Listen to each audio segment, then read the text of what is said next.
सोचिए, एक ऐसा महान राजा जिसके पास सब कुछ था, एक आदर्श दुनिया, लेकिन फिर एक तोहफा आता है और सब कुछ बिखर जाता है।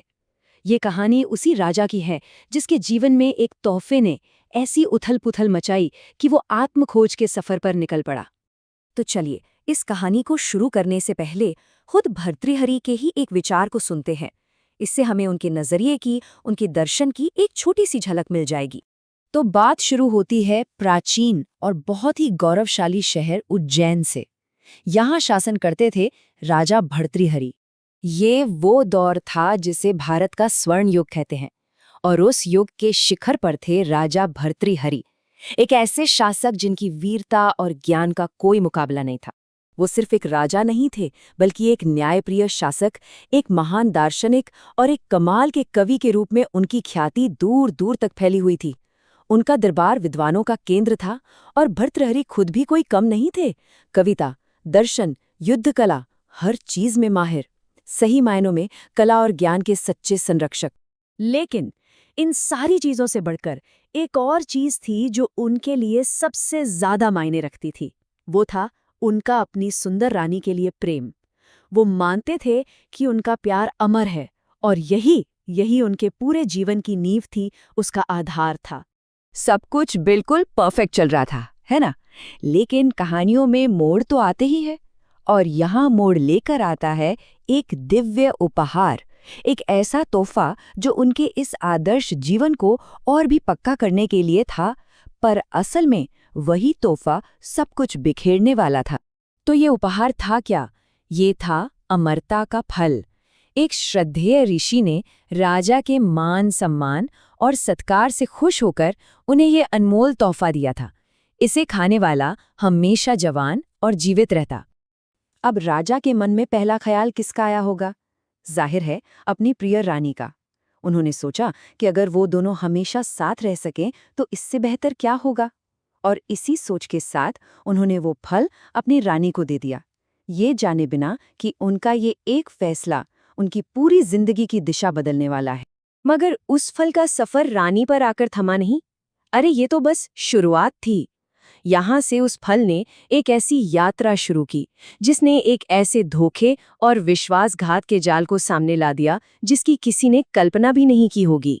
तो देखिए, ये सफर कितना घुमावदार था। राजा ने फल दिया अपनी रानी को, रानी ने चुपके से वो फल दे दिया अपने प्रेमी सारथी को, सारथी ने वो फल आगे बढ़ा दिया एक वेश्या को जिसे वो पसंद करता था, और फिर उस वेश्या ने, जो राजा की वफादार थी, वो फल वापस राजा को ही लौटा दिया। हर मोड़ पर एक नया राज खुल रहा था और विश्वास टूट रहा था। और फिर आता है वो पल, वो निर्णायक क्षण, जब वो फल जो कभी शाश्वत प्रेम का प्रतीक था, अब विश्वासघात का सबसे बड़ा सबूत बनकर राजा के सामने था। जरा उस पल की कल्पना कीजिए। भरी सभा में वो वेश्या राजा को वही फल भेंट करती है। राजा की नजरें उस फल पर पड़ती हैं, वही जाना पहचाना फल। पहले तो वो हैरान होते हैं, पर फिर धीरे धीरे शक उनके दिलो दिमाग पर हावी होने लगता है। राजा ने तुरंत इसकी गुप्त जांच करवाई, और जैसे जैसे जांच की परतें खुलती गई, उनकी पूरी दुनिया, उनका पूरा विश्वास ढहने लगा। उन्हें पता चला कि ये वही फल है। जांच में पूरा रास्ता साफ हो गया, और उनकी रानी की बेवफाई का सच सामने आ गया। उनका जो सबसे बड़ा डर था, वो सच साबित हो गया था। एक पल में सब कुछ खत्म। पूरी तरह टूटे हुए दिल के साथ राजा को एहसास हुआ कि जिस प्यार को वो अमर समझते थे, वो तो बस एक धोखा था, एक मृग तृष्णा।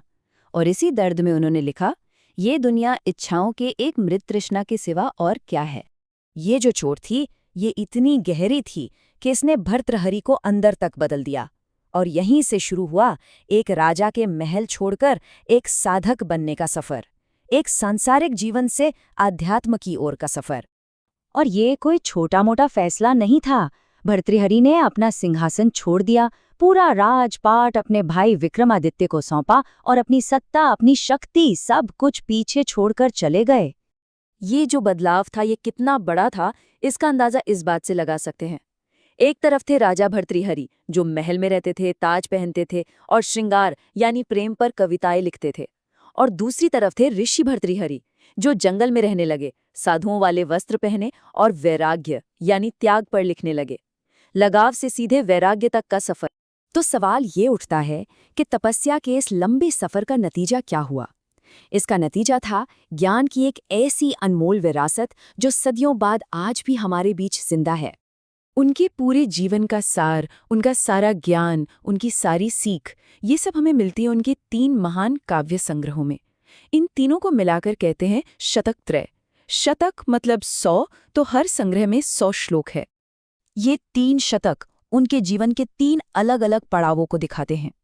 पहला, नीति शतक, जिसमें नैतिकता और राजकाज की बातें हैं। ये उनके राजा वाले जीवन का अनुभव है।